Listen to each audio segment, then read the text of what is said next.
I've heard this sort of terminology that Jewish people run the world. Have you ever heard that? Who runs the world is a very elite group of, let's say despotic, hedonistic, liberal elite who run the banking systems, who run medium and culture. And Zionism has a big part to play in that. Zionism is not a religious ideology. It's not an ethnic ideology. It's an ideology based on fascist grounds. So you can have Hindu Zionists, you can have Muslim Zionists, you can have Christian Zionists, you can have, majority of Zionists are atheists by default. The founder of Zionism, Theodor Herzl, was atheist. Benjamin Netanyahu, atheist. A lot of the guys in the Israeli government, current government in charge, are atheists. They actually believe in Jewish ethnic supremacy, but they're ethnically European by descent.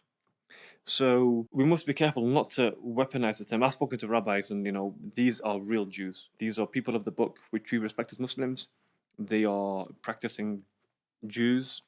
They are part of worldwide Jewry, which is 15 or maybe 10, 15 million people across the world. It's a small faith in that sense, but these are observant people. You go to Stamford Hill, you go to Golders Green, North London, Northwest London, you've got practicing Jews, and not all Jews are Zionists, not all Christians are Zionists, not all Hindus, Muslims are Zionists. I think a minority are, and it's that minority, unfortunately, that have the highest and loudest voices. And if you look back at what happened in the 30s and 40s in Germany, Nazi Germany, Europe failed its Jewish population. Like the Holocaust happened. Under the nose of Europe. Europe could have stopped it. They went to war with Germany. So Europe failed its indigenous Jewish people. England used to have, Russia had the pogroms. There was the concentration camps in Auschwitz in Poland. Europe failed Jews. Islam didn't. If you look at Muslim Spain, you look at Muslim North Africa, Muslims and Jews live side by side. And he said, again, when Jews came into Palestine, the indigenous Palestinian Muslims welcomed them with open arms. Mm.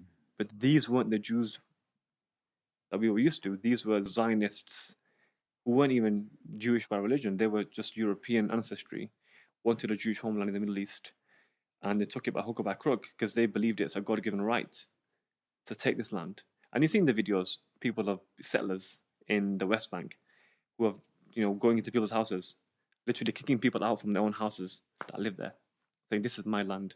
It's been caught in camera. Imagine things that weren't caught on camera in the 40s and 50s when mass expulsion happened of almost 750,000 people. Wow.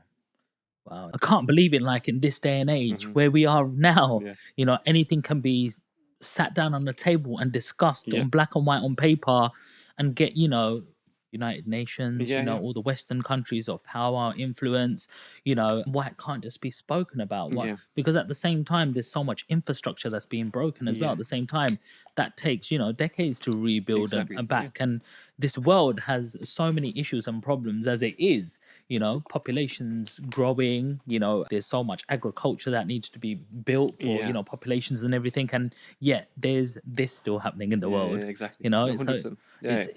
It's the main thing which has been happening for many, many decades, and it's something which won't really get solved